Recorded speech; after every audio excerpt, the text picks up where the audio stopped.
Okay, so I have had my first success ever at creating a SimConnect module, and I originally started to try and get it to be able to just open up a window in the toolbar up here, but I had issues trying to get that done. So I did discover though that I did get the SimConnect connection to the simulator, and so I was like, okay, let me see whether I can log latitude and longitude information. So I've got this running.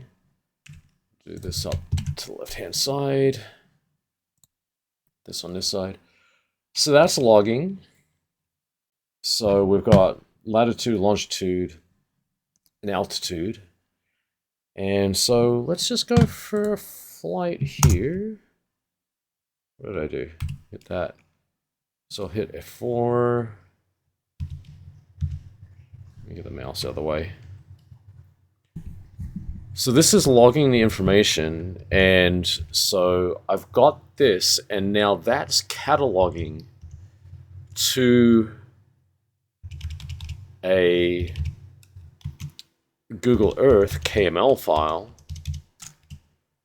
So what I'll do is I'll go get some airspeed up here. And so this is updating, refreshing on the left-hand side over here. This is in real time. Like if you look at debug and hit display position, it's kind of...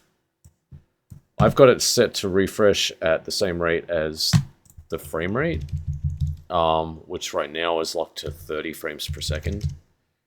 And everything. So that kind of corresponds. And then, so what I'll do, I'll just do an orbit. Try to keep it nice and even. So that data on the left, that's showing it in real time. So that's the fidelity that I could log stuff to, but that would end up in a really, really large file. But if I wanted to do some stuff like recreate flights for further simulation values, that's entirely possible. So I've got that logging to the KML and putting a latitude, longitude, altitude position in every 1 second. So I'll just roll out here. Gain a bit of altitude.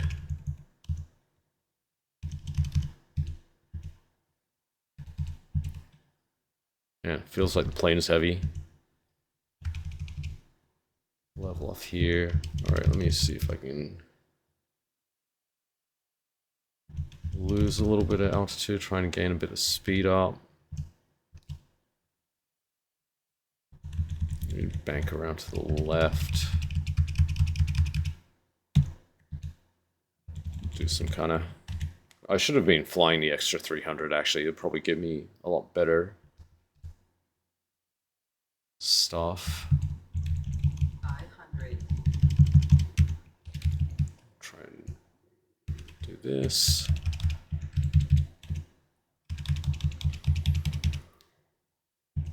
And let me see if I can find a runway to land on.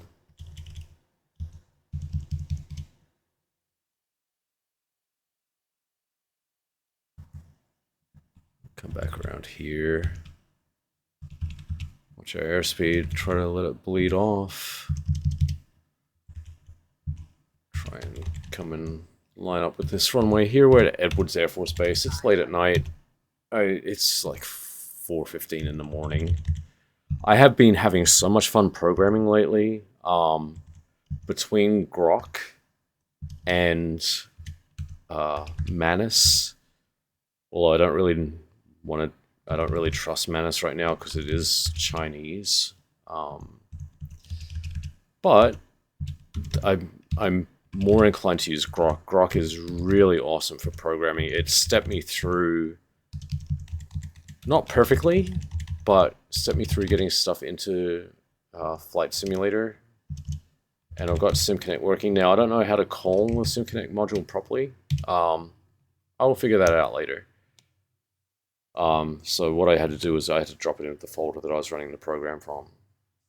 So I'm just going to break, come to a complete stop.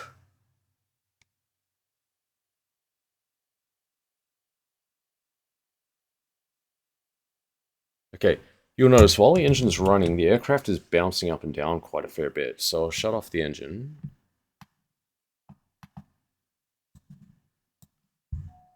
See whether that shuts it. And even then, with the wind there, we have slight movement in the aircraft. A lot more stable now.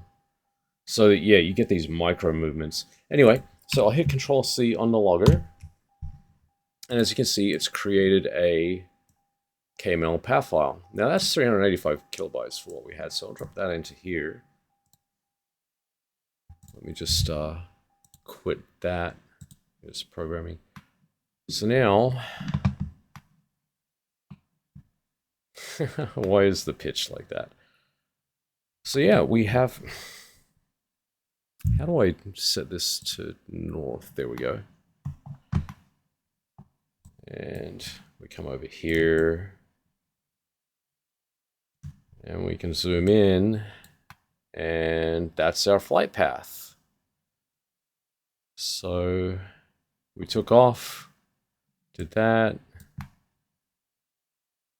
So now the other thing too is I know that we can export stuff live out to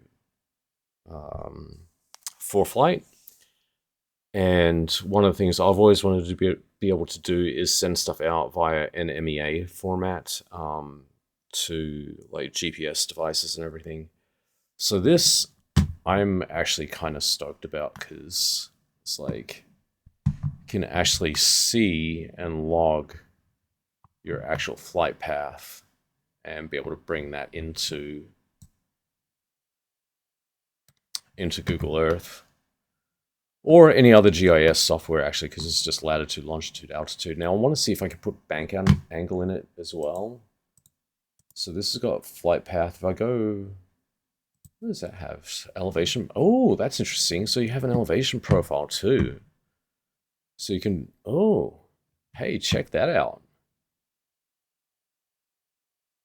So took off, climbed.